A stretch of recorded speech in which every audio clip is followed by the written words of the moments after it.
தமிழ் நடைபெற்ற கேப்டன் விஜயகாந்த் அவர் மகன் சண்முக பாண்டியன் அந்த ப்ரோக்ராமில் கலந்துக்கிட்டாரு. மண் வாசனை சுற்று மிக அருமையான ஒரு சுற்றாக அமைந்தது.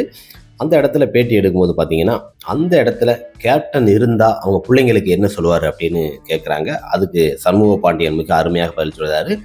அண்ணன் அரசியல்லையும் மிகப்பெரிய ஒரு ஆளாக அப்பா போல வர வேண்டும்னு ஆசைப்படுறேன்.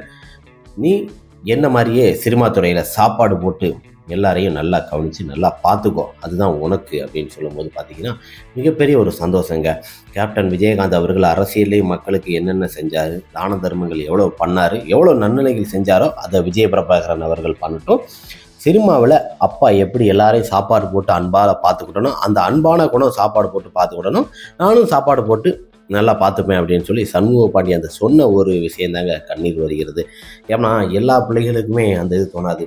ரத்தத்தில் இருக்கிற விஷயங்களை தான் சில விஷயங்களை தோணும். அந்த ப்ரோக்ராமில் மிக அருமையாக கலந்து கேப்டனோட நடனம், அந்த நடனத்தை ஆடி காட்டுறது பாருங்க. மூக்குத்தி முத்தழகு, அந்த பொட்டு வச்ச தங்க குடம், ஏழேழு எமயமேல, அந்த பாடலுக்கு ஏற்றது போல மிக அருமையாக சண்முக பாண்டியன் அவர்களுக்கு வரவேற்பு பெற்றது. தமிழில் மிக அருமையாக அவர் பாபா அவர்கள் சொன்னார். சங்கர் பாபா அவர்களும் பாபா சங்கர் சொன்ன ஒரே வாரத்தை, நீ அப்பா இடத்த நீ தான் கண்டு நிரப்புவ, உனக்கு மிகப்பெரிய ஒரு வெற்றி காத்துட்டு இருக்கு. சினேகா மற்றும் ராதிகா சரத்குமார் அவரோட பொண்ணு வரலட்சுமியும் மிக அருமையாக சொல்லியிருந்தாங்க. எல்லாருமே நல்லா பாராட்டினாங்க. ஏன்னா அவருக்கு அடுத்த ஒரு இடம் சினிமாவில் ஒரு வாய்ப்பு இருக்கிறது என்பது அது கேப்டன் விஜயகாந்த் அவர் பிள்ளைங்களுக்கு தான். தமிழில் அவர் பேசின ஒவ்வொரு விதமும் ஒவ்வொரு ஸ்டெப்பு இனிமேல் தான் அவருக்கு ஆரம்பமாக இருக்கிறது. பல திரைப்படங்களை, வெற்றி திரைப்படங்களை இனி நடிக்கப் போகிறாரு. இந்த 2 திரைப்படம் திரைக்கு வந்த பார்த்தீங்கன்னா அடுத்த திரைப்படத்துக்கான புக்கிங் எல்லாம் நடைபெற்று கொண்டிருக்கிறது. மிக அருமையாக அடுத்த படத்துக்கு படபூஜை என்னைக்கு போட போகிறாங்கன்னு சொல்லி சில விஷயங்கள்லாம் அறிவிப்பாங்க.